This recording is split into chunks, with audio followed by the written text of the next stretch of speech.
दोस्तों, आज मैं जिस पर बात करने की कोशिश कर रहा हूं वो है सोनम रघुवंशी। वही सोनम रघुवंशी जिसको लेकर आज पूरे देश में एक अलग कोहराम मचा हुआ है। जिस सोनम को लेकर उसके परिवार वाले उसके ही फोटो को उल्टा करके पूजा अर्चना कर रहे थे कि मेरी बेटी सकुशल अपने घर वापस आ जाए। लेकिन जब उसके करतूतों का पता चला उसके परिवार वालों को, तो उसके फोटो को कैसे फाड़ करके जलाना शुरू कर दिए हैं। क्या है पूरा मामला, मैं विस्तार से चर्चा करूंगा इस वीडियो में, जिसे सुनकर आपके रोंगटे खड़े हो जाएंगे। तो बने रहे हमारे वीडियो में लास्ट तक। नमस्कार, आदाब, सलाम। मैं हूं नूरानी मैमून और आप देख रहे हैं आयान फास्ट न्यूज। इंदौर के कारोबारी राजा रघुवंशी की हत्या का मुख्य आरोपी उसकी पत्नी सोनम रघुवंशी ही निकली, जो इस वक्त सलाखों के भीतर पहुंच चुकी है। मेघालय पुलिस को सोनम रघुवंशी पर तब शक हुआ जब ये दोनों कपल घूमने के दौरान एक भी सेल्फी नहीं लिया, जो आजकल के लोगों में ये एक बात आम हो गई है, सेल्फी लेना और सोशल मीडिया पर अपलोड करना। लेकिन इन्होंने एक भी सेल्फी ना ही सोशल मीडिया पर कोई अपलोड किया, ना ही कोई सेल्फी लिया। लेकिन जब राजा रघुवंशी की हत्या हुई तो उसी के सोशल मीडिया अकाउंट से एक पोस्ट करती है कि सातों जन्मों का साथ है। इससे सोनम पर पुलिस का शक और बढ़ गया।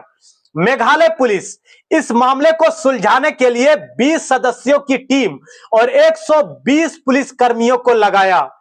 पुलिस के मुताबिक राजा और सोनम की शादी 11 मई को हुई थी, लेकिन सिर्फ 10 दिन तक उसके साथ रहते हुए उनकी हत्या की साजिश की पूरी स्क्रिप्ट लिख डाली। 20 मई को हनीमून पर घूमने के बहाने गुवाहाटी गई। 22 मई को वो शिलोंग पहुंची और अपने कारोबारी पति को 23 मई को हत्या करवा दी। अब पुलिस 43 से ज्यादा सीसीटीवी फुटेज निकाले हैं, जिससे सोनम को पूरी तरह से पर्दाफाश कर दिया गया है। इस हत्या के मामले किन लोगों को पुलिस ने गिरफ्तार किया है, अब हम इसके ऊपर बात करते हैं। और उससे सोनम का क्या रिश्ता है, क्या नाता है, आइए उस पर भी बात कर लेते हैं। सबसे पहले नाम है राज कुशवाहा, जो उनके फैक्ट्री में काम करने वाला एक नौकर है। इधर सोनम एक ग्रेजुएट तक पढ़ाई की हुई लड़की, बात को समझिए, लेकिन एक मामूली सी उसी के कंपनी में काम करने वाला एक नौकर है। सोनम जो खुद एक कारोबारी की बेटी है, अपने पिता की कारोबार संभालती है, इसके बावजूद अपने ही बाप के फैक्ट्री में काम करने वाला नौकर से रिलेशन में आने पर एक करोड़पति हक्का हंसता खिलता हुआ परिवार अपने ही पति को उसने मौत के घाट उतरवा दिए। सोनम का उसके साथ लंबे समय से अफेयर चल रहा था, उससे लगातार फैक्ट्री में मिला करती थी। तब इन्होंने राजा को रास्ते से हटाने का पूरा प्लान कर लिया था। सोचिए, कैसे एक करोड़पति पति को एक अपने ही बाप के फैक्ट्री में काम करने वाले नौकर को दिल दे बैठी और उसके साथ मिलकर अपने पति को साजिशों के तहत ही पूरी तरह से मौत के घाट उतरवा दिए। अब सवाल यह है कि ऐसा क्यों हो रहा है। आज इस तरह के समाज में कोई पहली बार इस तरह का घटना सामने नहीं आया है। इससे पहले भी इस तरह के कई घटना सामने आ चुका है, जो सोशल मीडिया पर आज भी मौजूद है। ऐसा क्यों हो रहा है? बात यह है कि जब भी आप अपनी बेटी या फिर बेटे की शादी करने के बारे में सोचे, तो उससे भी एक बार जरूर पूछे कि क्या कोई किसी से अफेयर है क्या, या जो लड़का या लड़की अपने जीवन साथी को देखने जाए उससे अकेले में बात करे, क्या कोई किसी से रिलेशन में हो या फिर किसी तरह का कोई अफेयर है, तो मैं पीछे हट जाता हूं। मैं खुद ही इस बात से इनकार कर देता हूं कि मुझे ये पसंद नहीं है।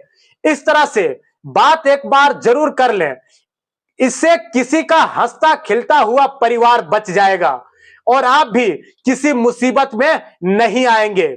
बहुत से परिवार ऐसे भी हैं जो अपने ईगो के चलते इन सब बातों को इग्नोर कर देते हैं। ये बातें पेरेंट्स को मालूम होता है, फिर भी इग्नोर कर देते हैं, सिर्फ अपनी ईगो के चलते, जिसका नतीजा आज हमें अपनी समाज में इस तरह के घटना आए दिन देखने को मिलता रहता है। इसे इग्नोर ना करें, इसको गंभीरता से लें, इसके बारे में सोचें समझें, फिर डिसाइड करें कि मेरी बेटी या बेटा सही है या नहीं। फिर इन लोगों से इसके बारे में बातें करें ताकि किसी बेगुनाह को इतनी बड़ी सजा ना मिले, वरना आपकी ईगो बहुत ही भारी पड़ सकती है और आप भी कहीं ना कहीं के रहने के लायक भी नहीं रहोगे। दोस्तों, आप इसके बारे में क्या सोचते हैं, हमें कमेंट बॉक्स में जरूर दें। अब दीजिए इजाजत, बने रहें आयान फास्ट न्यूज के साथ। मैं हूं नूरानी मैमून।